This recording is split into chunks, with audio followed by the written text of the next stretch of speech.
ওই যে ওই মোড়ে উঠে এইখানে রিক্সা থেকে নেমে রিক্সাওয়ালাকে বলছো, এই রিক্সাওয়ালা কয় টাকা ভাড়া রে? 40 টাকা।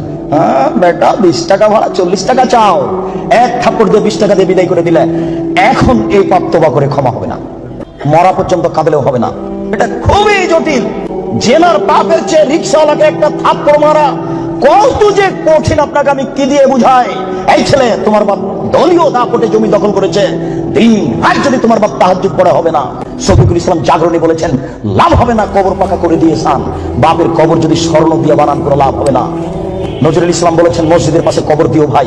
মসজিদের পাশে কেন, আপনার বাপের কবর যদি কাবা ঘরের নিচে ঢুকিয়ে দেন 1 পয়সা লাভ হবে না। রিক্সাওয়ালাকে থাপ্পড় মেরেছেন, ক্ষমার পৃথিবীতে কোনো সুযোগ নেই। রিক্সাওয়ালাকে খুঁজে বের করতে হবে, খুঁজে বের করে হাত ধরে বলতে হবে, ও রিক্সাওয়ালা, আমি বুঝতে পারিনি গো, তোমাকে এক থাপ্পড় মারা আমার ভুল হয়েছে, তুমি আমাকে মাফ করো। এই কথা বলার পূর্ব পর্যন্ত পৃথিবীতে কোথাও ক্ষমা নেই।